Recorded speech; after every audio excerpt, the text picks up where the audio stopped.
Hello, all my crafty friends. Amber back with another process video. In the month of January 2024, I am talking about taking a card sketch and turning it into a 12 by 12 layout. That was the sketch. It is from Card Maps.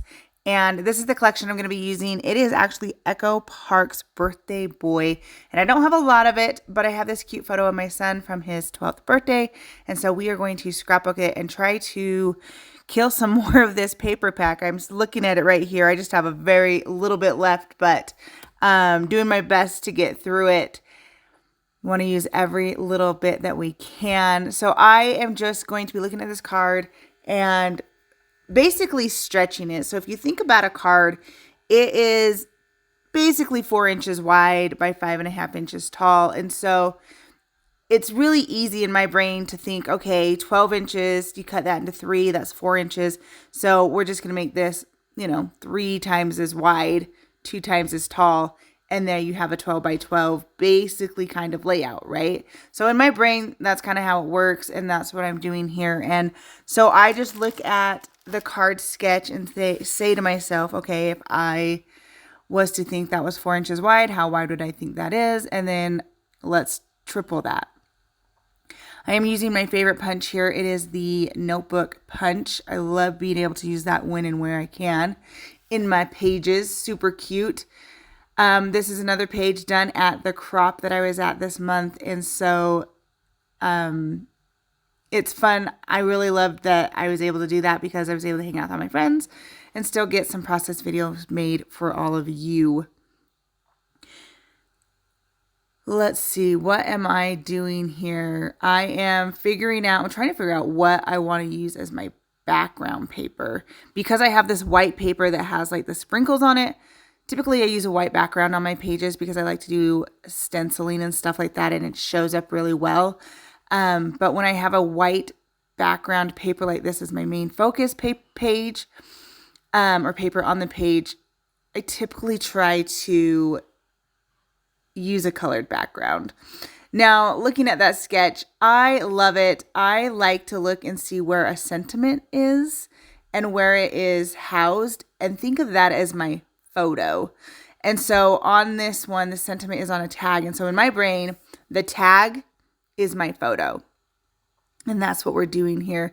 Now, I said I didn't have very much left in this kit. There was this cut apart piece that's a 3x4, and so I'm going to use that as my title because I just don't have very much to go with this. I actually used my Cricut as well and cut out a few presents and the number 12 for me to use. Now I did use some white gloss spray to add some splatters. I knew that would pop very well on that blue background.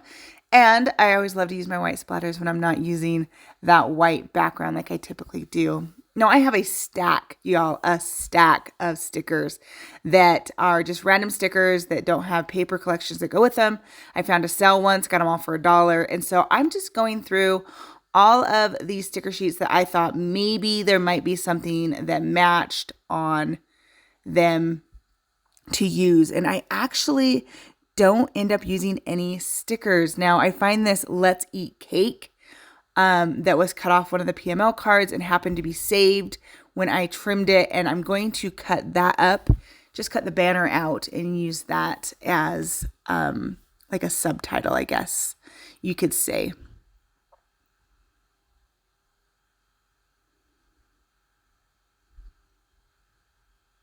So yep, this is me just trimming that out. I love to look and see, if you see up there in the top right corner, there's some presents. If those weren't cut off all the way, I could have cut those out and fussy cut them and used them, but they're kind of chopped off. So I'm glad that I had cut these presents out on my Cricut. And now I actually scrapbooked this on a double layout this same day. And so I had made some presents and stuff for that. These were leftovers. I also made 2 12s. It actually says 12th birthday or something, or the big 12. I think it's the big 12. And I used that on the 2-page layout. But for this single page layout, I just did the 12. This is going to go in my book, the double page layout, which shows everybody at the party and all that fun stuff. And him opening gifts actually goes in his album.